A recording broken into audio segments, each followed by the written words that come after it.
Ya, bismillahirrahmanirrahim. Assalamualaikum warahmatullahi wabarakatuh. Alhamdulillah kita hari ini bisa masuk pada materi statistik parametrik, di mana di pertemuan sebelumnya kita sudah membahas terkait statistik parametrik dan non-parametrik yang merupakan metode statistik.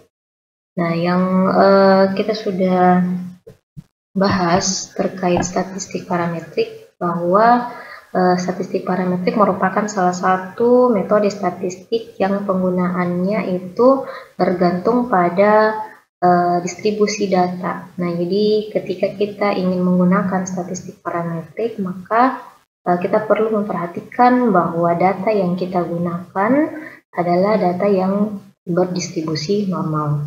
Nah, jika tidak berdistribusi normal, maka harus menggunakan statistik non-parametrik yang merupakan uji alternatif dari statistik parametrik.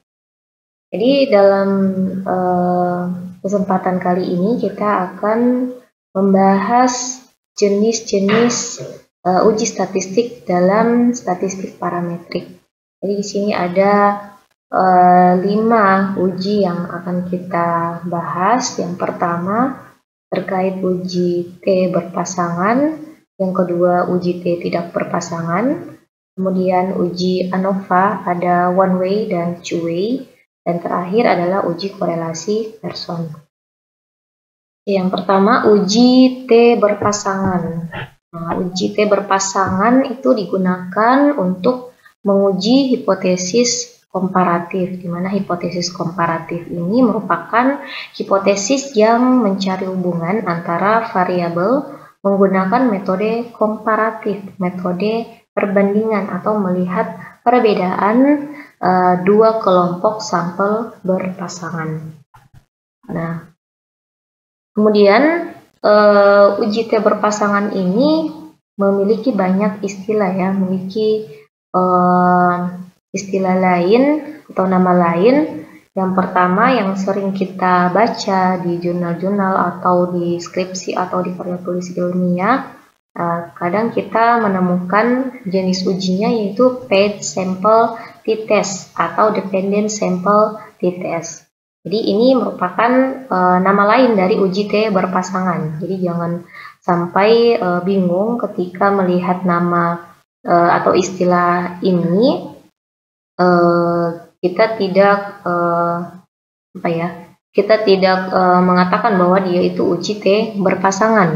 Nah, jadi ketika melihat pair sample t-test atau jenis uji dependent sample t-test atau dependent t-test, nah itu merupakan nama lain dari uji T berpasangan. Nah, biasanya juga nama ini dipakai pada aplikasi pengolah data yang biasanya berbasis bahasa Inggris. Nah, di mana dalam uji T berpasangan ini syarat penggunaannya yaitu yang pertama tentunya jenis datanya itu kuantitatif. Nah, jadi jenis datanya kuantitatif, di mana jenis datanya ini harus berupa data numerik pada variabel dependennya. Jadi ini berhubungan dengan syarat poin keempat. Nah, jadi data yang kita gunakan itu harus berupa angka yang sebenarnya, bisa berupa hasil pengukuran ataupun hasil perhitungan. Nah, karena datanya bersifat numerik atau berupa data kuantitatif atau berupa angka, nah maka bisa dilakukan uji normalitas data. Nah, artinya kalau datanya kualitatif tidak bisa dilakukan uji normalitas. Sehingga ketika datanya numerik atau datanya kuantitatif, kita bisa mengetahui apakah datanya berdistribusi normal atau tidak. Nah, yang kedua, jelas syarat penggunaan dari uji T berpasangan ini harus datanya berdistribusi normal. Nah, ketika tidak berdistribusi normal, maka kita tidak bisa menggunakan uji T berpasangan, sehingga yang digunakan adalah uji alternatifnya. Dan itu nanti akan kita bahas pada statistik non-parametrik. Syarat yang ketiga yaitu dua kelompok yang dibandingkan, di mana yang dibandingkan ini berpasangan. Kita lihat sebentar apa yang dimaksud dengan berpasangan ini. Yang keempat yaitu skala pengukuran variabel. Variabel dependennya itu berskala interval dan rasio. Jadi artinya berupa angka, di mana angka-angkanya itu bisa kita bedakan, bisa kita urutkan, bisa kita bandingkan, atau bisa kita lakukan kelipatan untuk rasio ya. Nah, yang kelima, skala pengukuran variabel independennya itu berupa skala nominal atau ordinal. Nah, jadi sebenarnya yang paling penting di sini kita fokuskan pada skala pengukuran variabel dependennya. Nah, ketika skala pengukuran variabel dependennya interval atau rasio, maka independennya kita sesuaikan. Nah, ketika independennya nominal atau ordinal dengan dependen interval atau rasio, nah maka uji yang bisa kita gunakan yaitu uji T berpasangan dengan syarat datanya harus berdistribusi normal. Nah, kita lihat apa sih yang dimaksud dengan dua kelompok sampel berpasangan. Jadi dua kelompok sampel berpasangan ini maksudnya ada dua kelompok data, di mana kelompok datanya itu berasal dari individu yang sama. Jadi maksudnya satu kelompok individu diukur dua kali sehingga datanya itu terbagi menjadi dua kelompok. Nah, biasanya dalam hipotesis penelitian komparatif atau hipotesis penelitian perbandingan atau melihat perbedaan itu ada kata sebelum dan sesudah. Jadi kata kuncinya ada sebelum dan sesudah. Nah, contohnya hipotesis nol penelitian komparatif ini, yang pertama hipotesis nol atau H0, tidak ada perbedaan kadar gula darah sebelum puasa dan setelah puasa. Nah, sehingga alternatifnya, hipotesis alternatifnya yaitu ada perbedaan kadar gula darah sebelum puasa dan setelah puasa. Nah, di sini berdasarkan hipotesis ini kita bisa telaah apa judul dari penelitian ini. Nah, kemungkinan judul dari penelitian ini yaitu analisis perbedaan kadar gula darah sebelum puasa dan setelah puasa. Nah, selanjutnya kita bisa identifikasi jenis variabelnya. Jadi variabel, kita lihat variabel independennya mana, variabel dependennya mana. Nah, kita lihat kalau variabel independen artinya variabel yang mempengaruhi terjadinya variabel dependen. Nah, di sini kan kita bisa lihat bahwa ternyata kita mau melihat pengaruh atau perbedaan. Kita mau lihat pengaruh puasa terhadap kadar gula darah. Nah, sehingga kita bisa identifikasi bahwa variabel independennya itu adalah puasa. Nah, sementara variabel dependennya adalah kadar gula darah. Nah, ketika kita mau melihat pengaruh puasa terhadap kadar gula darah, maka kita harus membandingkan. Entah itu kita membandingkan dia sebelum dan setelah puasa, atau mungkin kita membandingkan 3 kelompok sebelum puasa, setelah puasa, dan misalnya setelah dia makan, sesaat dia makan. Nah, itu tergantung dari tujuan penelitian kita. Nah, kalau misalnya kita mau bandingkan sebelum dan sesudah puasa saja, nah artinya kita menggunakan 2 kelompok sampel berpasangan. Selanjutnya ada uji T tidak berpasangan. Jadi berbeda dengan uji T berpasangan. Nah, kalau tadi uji T berpasangan itu merupakan 2 kelompok data yang berasal dari individu yang sama. Nah, berarti ini kebalikannya ya. Nah, kita lihat dulu apa kegunaan uji T tidak berpasangan. Nah, sebenarnya kegunaan uji T itu sama. Nah, yang membedakan adalah kelompoknya berpasangan tidak berpasangan. Jadi sama juga menguji hipotesis komparatif, di mana hipotesis komparatif yang dimaksud di sini adalah hipotesis yang mencari hubungan antara variabel menggunakan metode komparatif, yaitu melihat perbedaan atau perbandingan 2 kelompok sampel yang tidak berpasangan.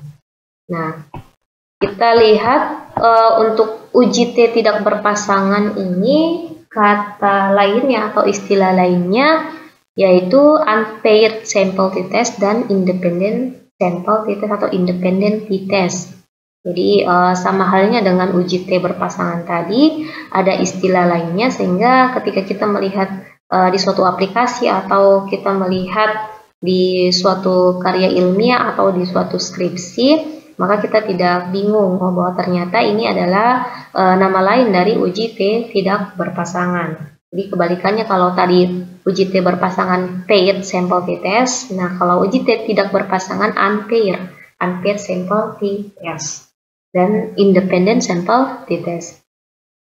Nah, syarat penggunaan untuk uji T tidak berpasangan perbedaannya itu pada poin ketiga. Jadi untuk poin pertama, jelas jenis datanya harus kuantitatif pada variabel dependennya, kemudian datanya harus berdistribusi normal. Nah, tentunya kita untuk mengetahui datanya berdistribusi normal atau tidak, kita gunakan uji normalitas atau melakukan analisis uji normalitas. Yang ketiga, yang berbeda dengan uji T berpasangan tadi, yaitu jelas dua kelompok yang dibandingkan tidak berpasangan. Nah, kalau tadi uji T berpasangan, dua kelompoknya berpasangan. Nah, poin keempat, skala pengukuran variabel dependen sama, yaitu interval atau rasio, dan skala pengukuran variabel independennya, yaitu skala nominal dan ordinal. Nah, dikatakan dua kelompok sampel tidak berpasangan, yaitu terdapat dua kelompok data yang berasal dari individu yang berbeda. Nah, kalau tadi dua kelompok sampel berpasangan dari individu yang sama, satu kelompok orang diukur dua kali, itu untuk kelompok berpasangan. Nah, kalau dua kelompok sampel tidak berpasangan, jelas kelompoknya berbeda. Ada dua kelompok di mana datanya masing-masing. Nah, kalau kita lihat berdasarkan contoh hipotesis penelitian komparatif, contohnya hipotesis 0, misalnya di sini tidak ada perbedaan kadar gula darah perokok dan bukan perokok. Nah, hipotesis alternatifnya sebaliknya, ada perbedaan kadar gula darah perokok dan bukan perokok. Nah, jadi di sini dikatakan tidak berpasangannya yaitu ada kelompok perokok dan kelompok bukan perokok. Nah, bedanya tadi ada satu kelompok, nah diukurnya dua kali, sebelum puasa dan setelah puasa. Nah, kalau yang tidak berpasangan jelas kelompoknya berbeda. Jadi kelompoknya ada satu kelompok perokok, kemudian ada satu kelompok yang bukan perokok. Masing-masing diukur kadar gula darahnya. Kemudian kita bandingkan antara data kadar gula darah perokok dengan kadar gula bukan perokok. Nah, di sini juga kita bisa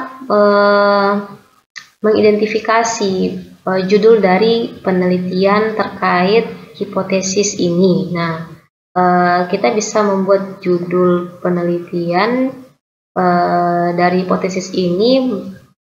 Kita mau menganalisis pengaruh rokok, bisa ya, analisis pengaruh rokok terhadap kadar gula darah.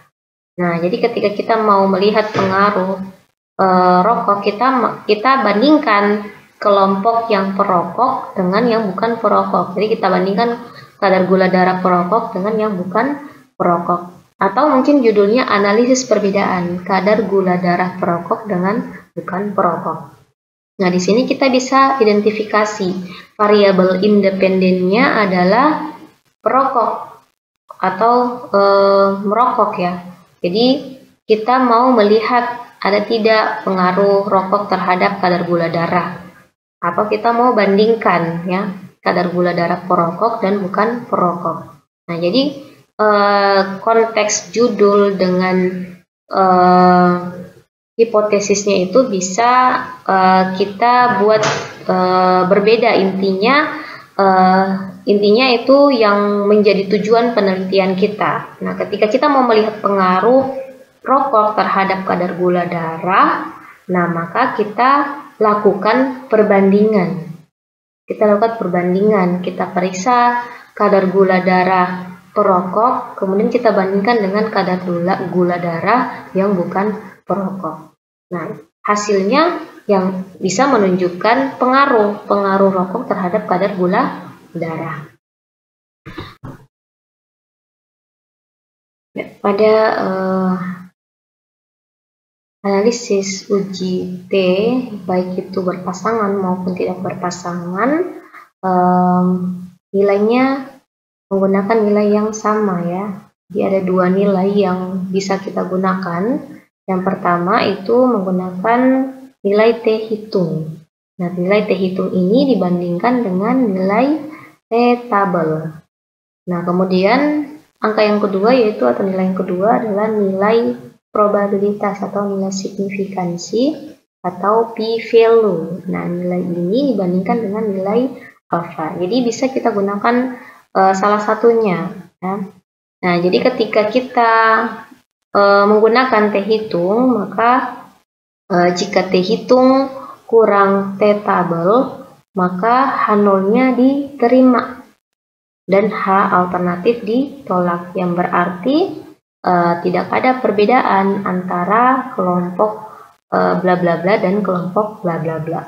Nah, jadi kalau misalnya tadi kita mau melihat perbedaan kadar gula darah pada dua kelompok sebelum puasa dan setelah puasa, nah maka ketika nilai T hitungnya kurang dari T tabel atau nilai signifikansinya lebih dari nilai alfa, maka H0 diterima dan H alternatif ditolak, yang berarti tidak ada perbedaan kadar gula darah antara sebelum puasa dan setelah puasa. Nah, jadi kesimpulannya ini dibaca dari redaksi hipotesis yang diterima.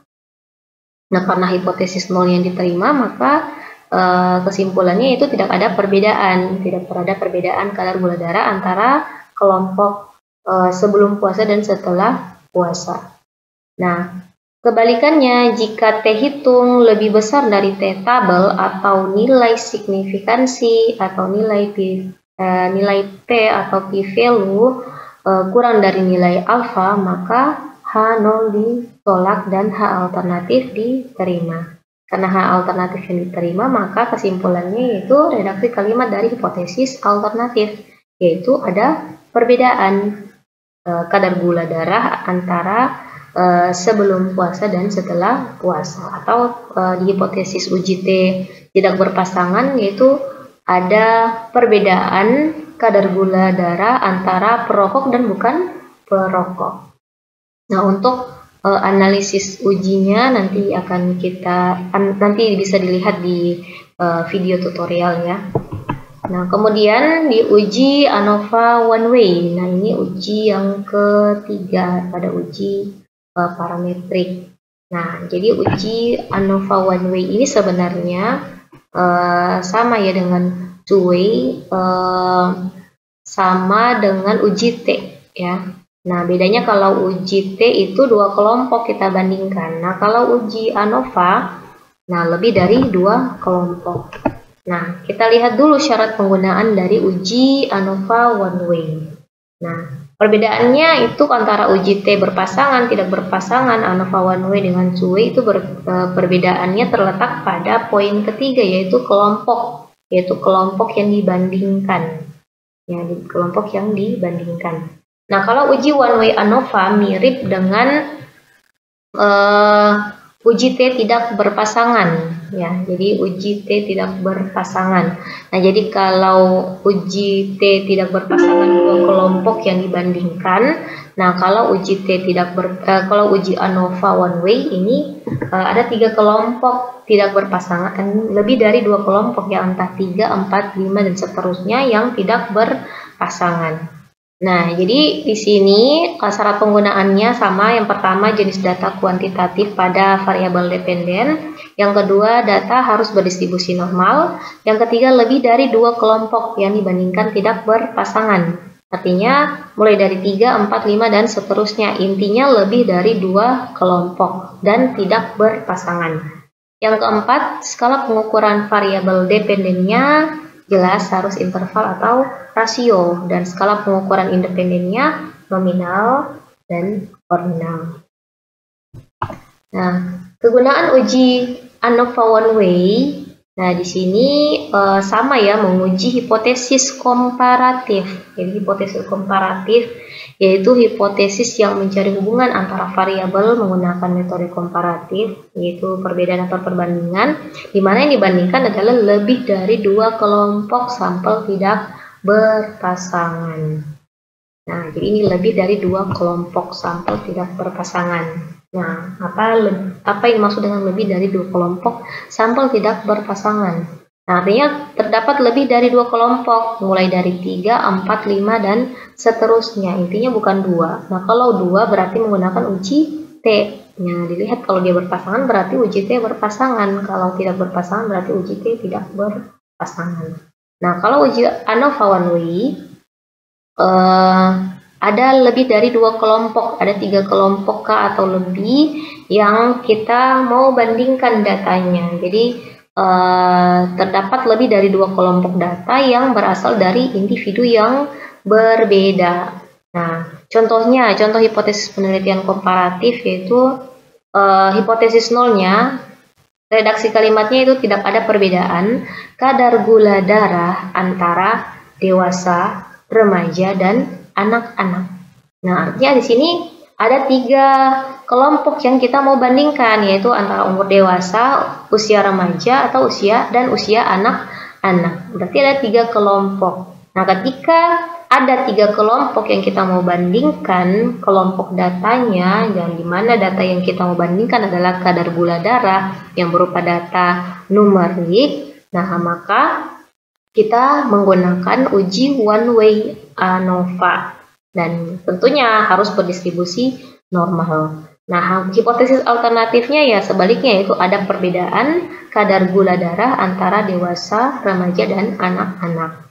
Nah, kalau kita mau lihat judulnya berdasarkan hipotesis ini, bisa dibuat judul analisis perbedaan kadar gula darah antara dewasa, remaja, dan anak-anak, atau pengaruh usia terhadap kadar gula darah. Nah, di mana usia di sini kita bagi menjadi 3 kelompok ya, ada dewasa, ada remaja, atau anak-anak. Nah, kalau kita hanya membandingkan misalnya dewasa dan remaja, nah artinya itu ada 2 kelompok. Nah, kalau 2 kelompok berarti uji T tidak berpasangan. Nah, kemudian uji ANOVA two way. Jadi sama halnya dengan uji T dependen ya, uji T dependen, hanya saja di sini sama beda kelompoknya. Nah, jadi kalau uji T dependen itu membandingkan 2 kelompok yang berpasangan. Nah, kalau uji ANOVA two way itu membandingkan lebih dari 2 kelompok yang berpasangan. Jadi syarat penggunaannya sama, yaitu ada datanya harus data kuantitatif pada variabel dependen, kemudian data berdistribusi normal, lebih dari 2 kelompok yang dibandingkan dan berpasangan, kemudian skala pengukuran variabel dependennya interval atau rasio, dan skala pengukuran variabel independennya nominal atau ordinal.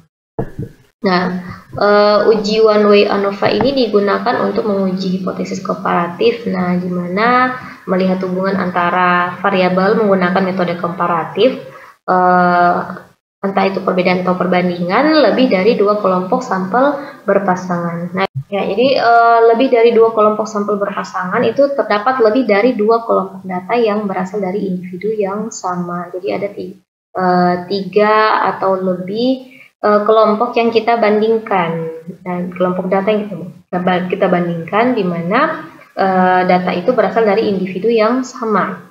Contohnya ada satu kelompok yang kita mau bandingkan, yaitu dia kita ukur satu kelompok, misalnya ada 10 orang, kita ukur kadar gula darahnya sebelum puasa. Jadi sebelum puasa kita ukur kadar gula darahnya, kemudian sesaat setelah puasa, kemudian setelah makan.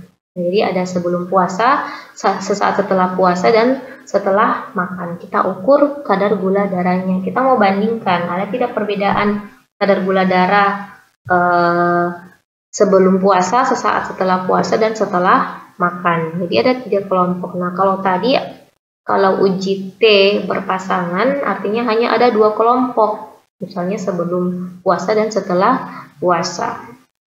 Nah, kalau kita bandingkan lebih dari 2 kelompok, entah itu 3, 4, dan seterusnya, nah kita gunakan adalah two-way ANOVA atau ANOVA two-way.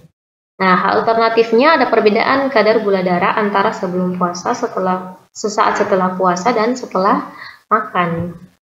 Nah, untuk interpretasi hasil uji ANOVA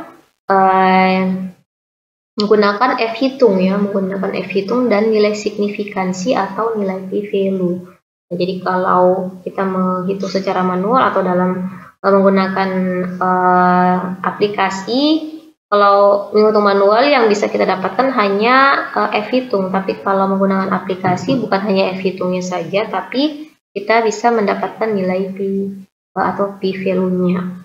Nah, jadi kalau ANOVA yang kita lihat adalah nilai F-hitung yang kita bandingkan dengan F-tabel atau nilai signifikansi dibandingkan dengan nilai alfa. Nah, kalau F-hitung yang lebih kecil dari F-tabel atau nilai signifikansi lebih besar dari nilai alfa 0,05, maka H0 diterima dan H alternatif ditolak, yang berarti tidak ada perbedaan antara kelompok bla bla bla, kelompok bla bla bla, dan kelompok bla bla bla. Nah,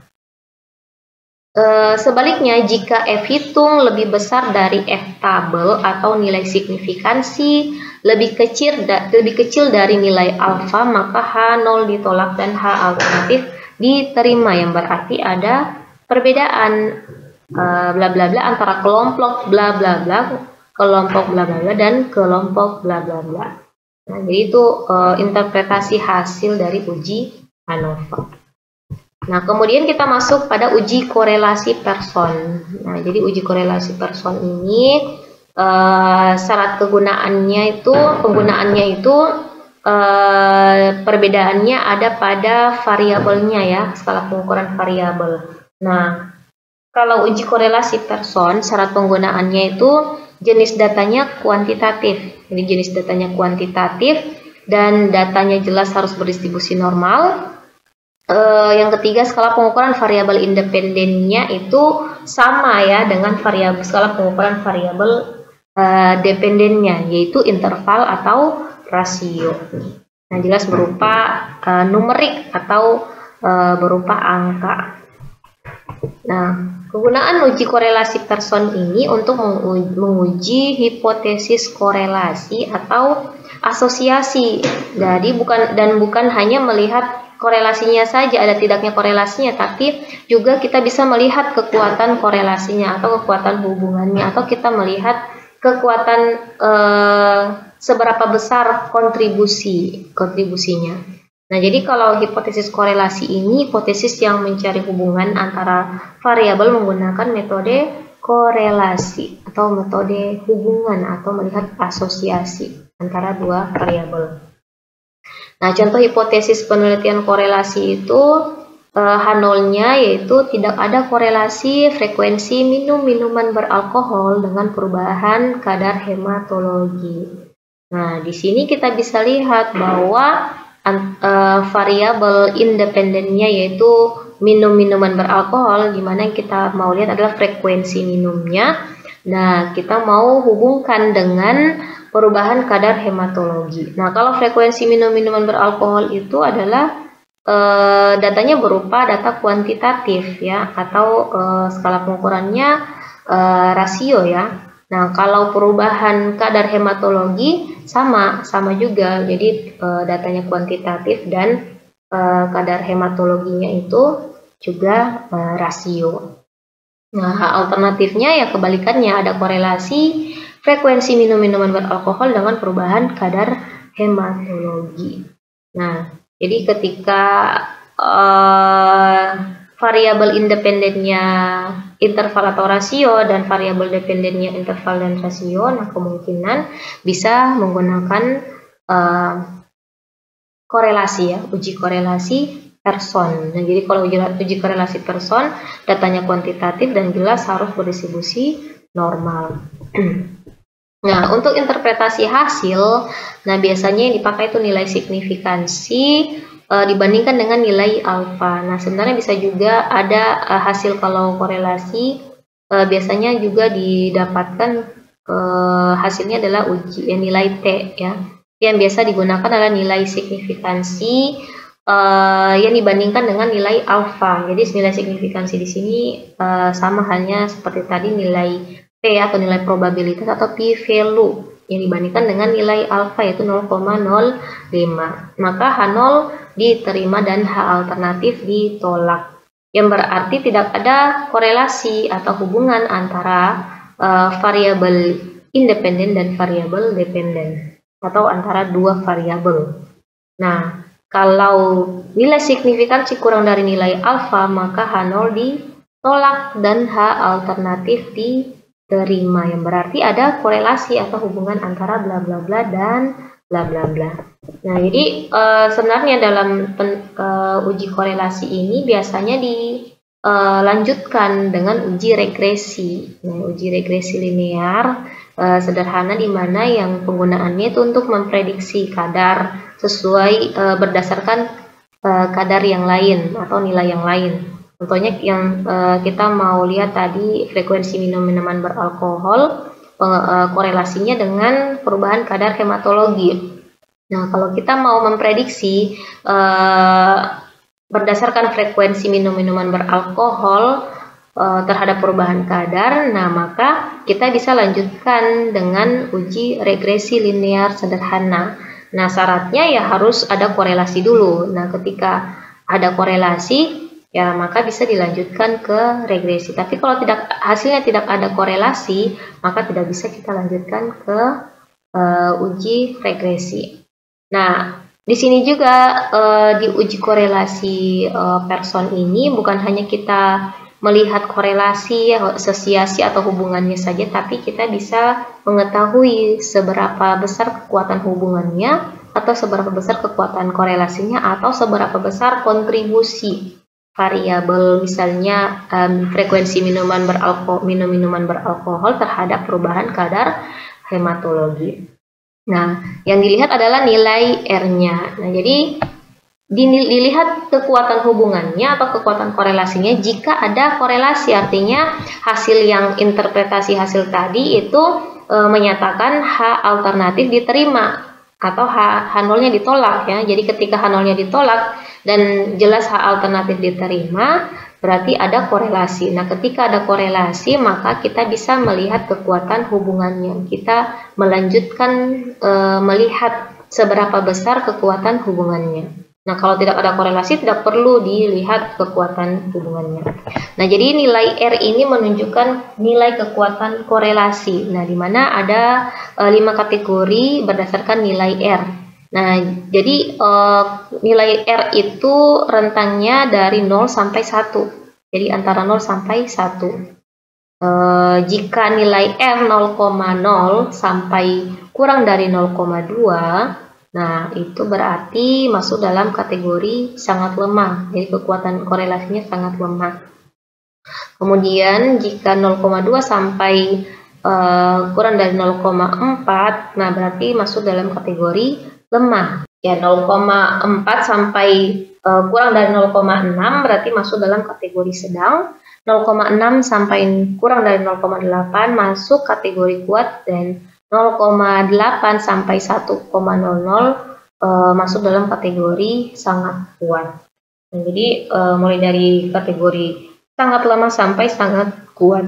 Nah, biasanya kalau kita melihat nilai R-nya, misalnya nilai R-nya kita dapatkan adalah 0,43. Nah, kita lihat dia itu berada dalam rentang kategori apa. Nah, kalau 0,43 berarti masuk di kategori 3, yaitu sedang, yaitu 0,4 sampai kurang dari 0,6. Nah, jika nilai R-nya 0,4, kita bisa katakan juga bahwa korelasi, misalnya korelasi antara frekuensi minum minuman beralkohol itu memiliki kekuatan hubungan sedang ya, kategori sedang dengan nilai 0,43. Nah, dengan kata lain, minum minuman beralkohol memiliki kontribusi sebesar 43% terhadap perubahan kadar hematologi. Nah, jadi itu kita bisa baca seperti itu dalam mengartikan kekuatan hubungan atau kekuatan korelasi antara variabel. Nah, demikian materi terkait uji statistik parametrik, dan selanjutnya kita akan membahas terkait statistik non-parametrik. Nah, di mana dalam statistik parametrik itu akan kita bahas uji alternatifnya ketika tadi di uji parametrik syarat distribusi normal tidak terpenuhi. Nah, maka apa uji alternatifnya? Nah, itu akan kita bahas pada statistik non-parametrik. Ya, sebagai penutup ada pesan ya, ada pesan yang telah tercantum dalam surat Al-Isra ayat 37 yang mengatakan bahwa janganlah kamu berjalan di muka bumi ini dengan sombong, karena sesungguhnya kamu sekali-kali tidak dapat menembus bumi dan sekali-kali kamu tidak akan sampai setinggi gunung. Jadi berhati-hatilah dengan sifat sombong ya. Jadi ingat, di atas langit masih ada langit. Sekian saya tutup dengan ucapan billahi taufiq wal hidayah. Wassalamualaikum warahmatullahi wabarakatuh dan terima kasih.